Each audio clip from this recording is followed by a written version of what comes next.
Good morning, all of you.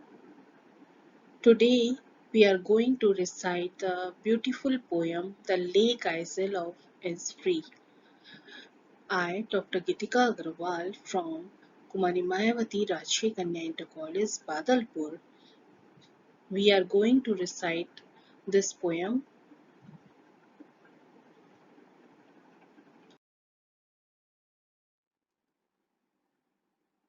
First, we will discuss about the poet William Butler Yeats, who is also known as W.B. Yeats. His life journey is from 13 June 1865 to 28 January 1939. He was an Irish poet and one of the foremost figures of 20th century literature. In December 1923, Yeats was awarded the Nobel Prize in Literature for his always inspiring poetry, which is a highly artistic and gives expression to the spirit of a whole nation. Yeats is generally considered as one of the 20th century's popular English poet. Yeats died at a hotel in France. First, we will see the summary of the Lake Isle of Innisfree. पहले मैं थोड़ा English में explain करूंगी, उसके बाद आपको थोड़ा सा हिंदी में भी बताऊंगी. The poet dreams of escaping from the busy street of London. He remembers Innisfree as a perfect little island that fulfilled all his needs. The poet declares that he will arise and go to Innisfree, where he will build a small cabin of clay and wattles made. कवि को उसके अतीत के लड़कपन की याद आती है जब वह शांतिपूर्ण इंस्फ्री के झील द्वीप पर दौरा करता था. There he will have 9 beans row and beehives, and live along in a glade loud with the sound of bees. The bee loud glad. He says that he will have peace there, for peace drops from vale of morning to where the cricket sings. Midnight there is a glimmer and noon is a purple glow, and in evening is full of linnets' wings. He declares again that he will arise and go, for always, night and day. He hears the lake water lapping, with low sounds by the shore. While he stands in the city on the roadways or on the pavement's grey, he hears the sound within himself in the deep heart of core.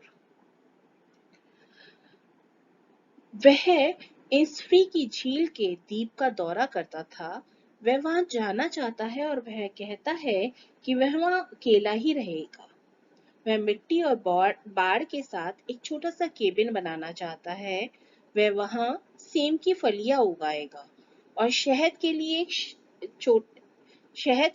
एक शहद का छोटा सा छत्ता प्राप्त करेगा या बनाएगा. कवि झील के शांतिपूर्ण प्राकृतिक परिवेश का वर्णन करता है और कहता है कि बादलों की सुबह का दृश्य, चमकते तारे, चमकता सूरज और आकाश में उड़ते हुए पक्षी उसे शांति देते हैं. वह झंगर के गीत की मधुर आवाज सुनकर आराम महसूस करता है. कवि इंस्फ्री के झील द्वीप पर जाने की अत्यावश्यकता महसूस करता है. अपने दिल की गहराई में वह झील के पानी के किनारे से टकराने की आवाज को भी सुन सकता है. ऐसा लगता है जैसे कि झील उसे बुला रही है. वह हर आवाज को सुनता है, चाहे भीड़ वाली सड़कें हों या शहर से भूरे रंग के फुटपाथ हों जहां वह रहता है. वह इंगित करता है कि वह शहर के कृत्रिम जीवन से प्रकृति के शांतिपूर्ण परिवेश में जाना चाहता है. अब हम कविता के विषय में बात करें तो ये पोयम एक गीत है, एक संगीत में कविता। This poem is a lyric, a musical poem. It explored the poet's longing for peace and tranquility of Innisfree, a place where he spent a lot of time as a boy. ये कविता है एक जिसमें कवि शांति की इच्छा रखता है, शांत चित्ता के लिए अपनी लालसा को प्रकट करता है। वह एक ऐसी जगह जाना चाहता है जहाँ की वह उसने अब बहुत लंबा समय बिताया है एक लड़के के रूप में, जब वो बचपन में वहां जाया करता था। Innisfree is a name of place. It is a very quiet place and that is the reason the poet wants to go there. मतलब वो एक ऐसा जगह है, एक ऐसी शांत जगह है जहाँ की पोएट शांति महसूस करता है, इसीलिए वो वहां जाना चाहता है। उसने अपना बचपन इसी जगह पे बिताया है। He spent his childhood in this place and he has very sweet memories of that place. That's why he wanted to go back to the lake island of Innisfree. उसने अपना बहुत सुंदर समय वहां पर बिताया है और इसीलिए वो फिर से वो उसी द्वीप पर, उसी आइसलैंड पे जाना चाहता है। आइए अब स्टेंजा वाइज हम पोएम को पढ़ते हैं। First stanza, I will arise and go now and go to the Innisfree and a small cabin built there of clay and wattles made. 9 beans rows will I have there, a hive for the honey bees, and live alone in the bee loud clay. First, we will see the word meaning of this stanza. First word, that is arise. Arise meaning get up, उठना. Next, cabin. Innisfree तो आप जानते ही, Innisfree एक जगह का नाम है, एक शांत place. Next, cabin. Small means छोटा, केबिन मीन्स एक छोटी सी कुटिया, जैसे आप इस पिक्चर में भी देख रहे हो ना, छोटी सी कुटिया। ऑफ क्ले, क्ले मीन्स मिट्टी।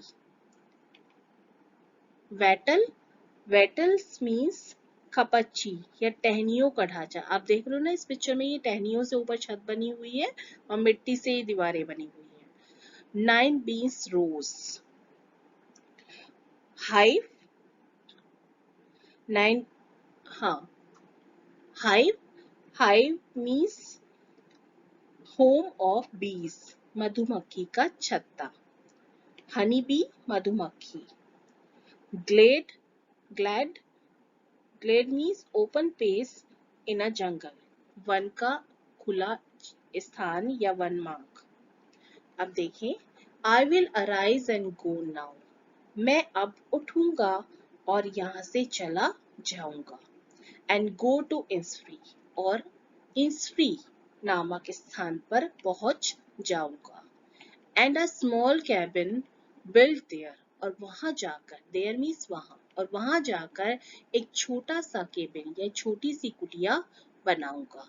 of clay and wattle made, मिट्टी और खपच्चियों के साथ, छोटी छोटी पेड़ों की टहनियों के साथ मैं एक छोटा सा केबिन, एक छोटा सी कुटिया बनाऊंगा।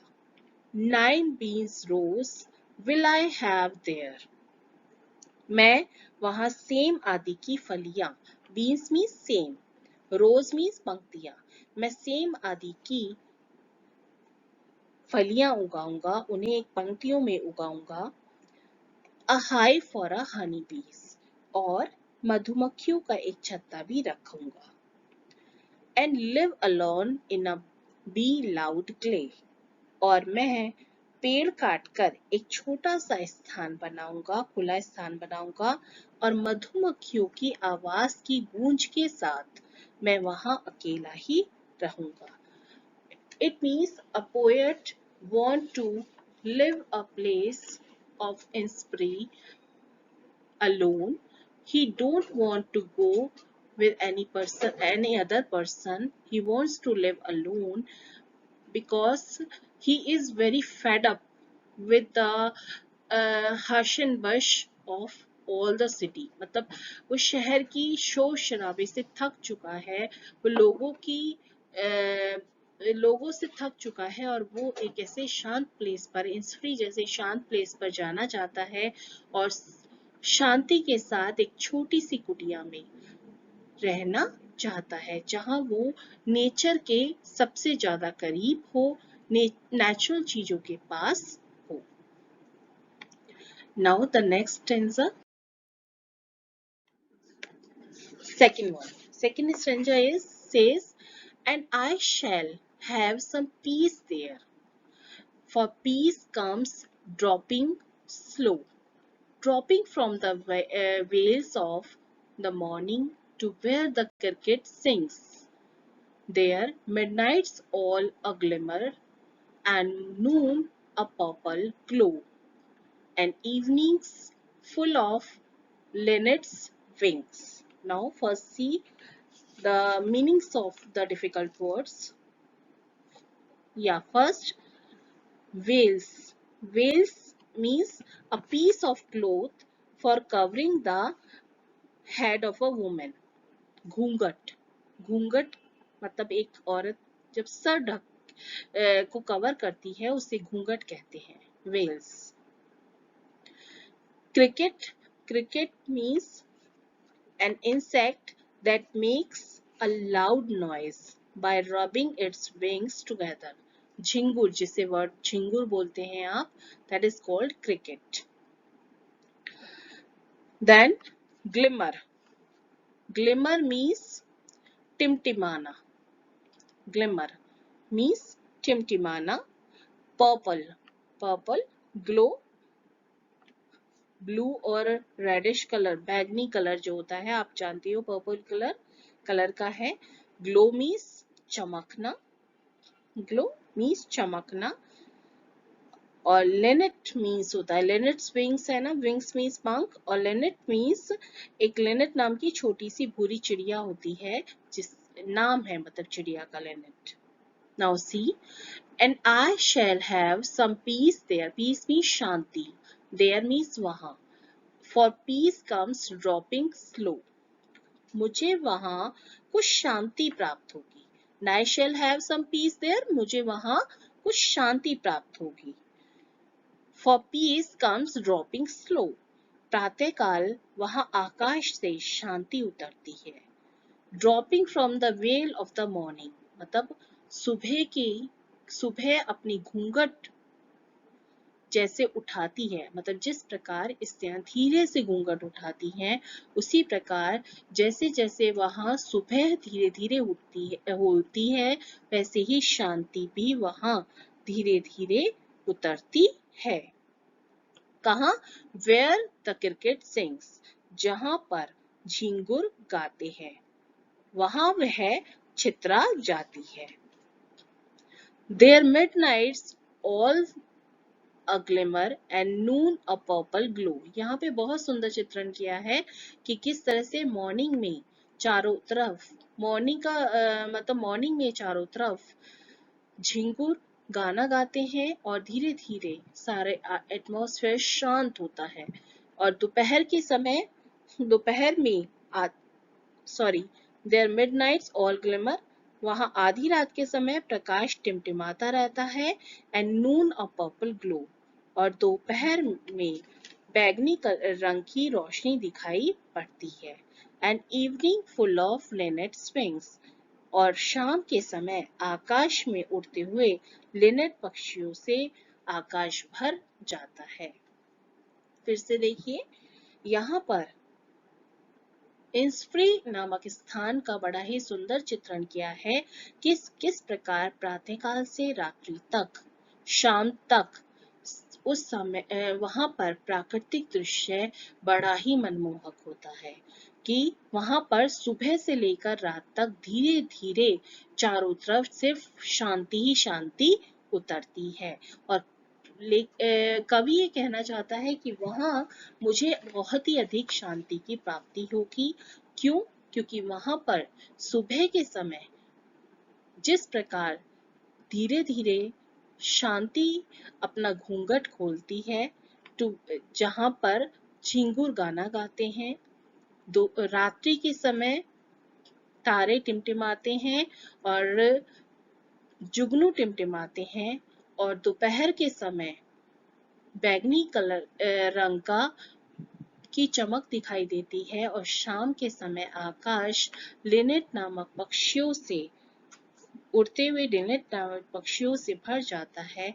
इस प्रकार पूरा एटमॉस्फेयर सौंदर्य और शांति से भरा हुआ होता है, और मैं ऐसे ही स्थान पर रहना चाहता हूँ।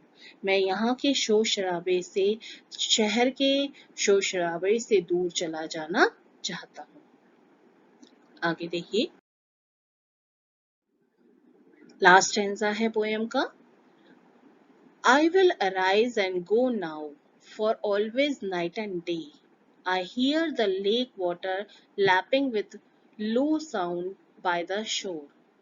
While I stand on the roadway or on the pavement grey, I hear it in the deep heart's core. Now discuss the first, see the difficult meaning. Lapping. Lapping का मतलब है gentle sound made by the waves. लहरों के उछाल और किनारों से टकराने से जो आवाज आती है उसे हम लैपिंग कहते हैं। उसके बाद पेमेंट्स। पेमेंट मीन्स फुटपाथ, पगडंडियां, जो किनारे किनारे जो पतली पतली पगडंडी बनती हैं उन्हें पेमेंट कहा जाता है। Core, core means the central part of an object, भीतरी भाग। Heart's core means in the innermost part of the heart, हृदय का सबसे भीतरी भाग। चलिए, I will arise and go now, मैं अब उठूंगा और अब चला जाऊंगा। कहाँ चला जाऊंगा? इंस्फ्री नामक स्थान पर। For always night and day, मैं रात और दिन इंस्फ्री नामक स्थान पर ही रहूंगा। कहाँ क्या करूंगा? I hear the lake water lapping with low sound by the shore. मैं झील के लहरों को किनारों से टकराकर जो उत्पन्न धीमी आवाज करती हुई सदैव सुनता रहता हूँ। मतलब मैं झील की उस पानी की आवाज को हमेशा सुनता रहूंगा, जो वो धीमी सी आवाज को हमेशा सुनता रहूंगा जो उसके किनारों के टकराने से हमेशा उत्पन्न होती है। While I stand on the roadways or on the pavement grey, जब मैं लंदन की सड़कों या पगडंडियों पे खड़ा होता हूँ, उन लहरों से उत्पन्न धीमी आवाज को मैं अपने हृदय की भीतरी गहराई में सुनता हूँ। अर्थात मैं लंदन की इन सड़कों पर जब भी होता हूँ तो मैं उस शांत एटमॉस्फेयर को हमेशा मिस करता हूँ कि काश मैं वहां पर उस लेक के पास होता और उसकी धीमी पानी के टकराने की आवाज को महसूस कर रहा होता। यहाँ इन पंक्तियों में कवि की जो इनर मोस्ट फीलिंग है वो एक्सप्रेस हो रही है कि कवि सामान्य जो शहर के भारी भीड़ भाड़ के इलाकों में भीड़ भाड़ में खो गया फील होता है। उसको ये लगता है कि यहाँ पर उसकी जो मन है वो बहुत ज्यादा एग्जॉस्ट फील कर रहा है और वो ऐसे शांत एटमॉस्फेयर में जाना चाहता है ताकि उसके जीवन में शांति आ सके और उसका जीवन में फिर से खुशी प्रसन्नता आ सके। This is a normal feeling of any person. If he feel exhaust, he want to get some relief. तब हमें कुछ शांति की आशा होती है। हम भीड़ भाड़ से भाग जाना चाहते हैं, हम अकेले रहना चाहते हैं, वही फीलिंग कवि की है। वो यहाँ सारी बातों से भाग जाना चाहता है और अकेले रहना चाहता है। This is all this poem says. I expect कि आप लोगों को पोएम समझ में आ गई होगी। अगर कोई भी किसी भी चीज में कोई डाउट है तो आप कमेंट बॉक्स में पूछ सकते हैं, मैं उनको फिर से एक्सप्लेन करने की कोशिश करूंगी। Thank you so much.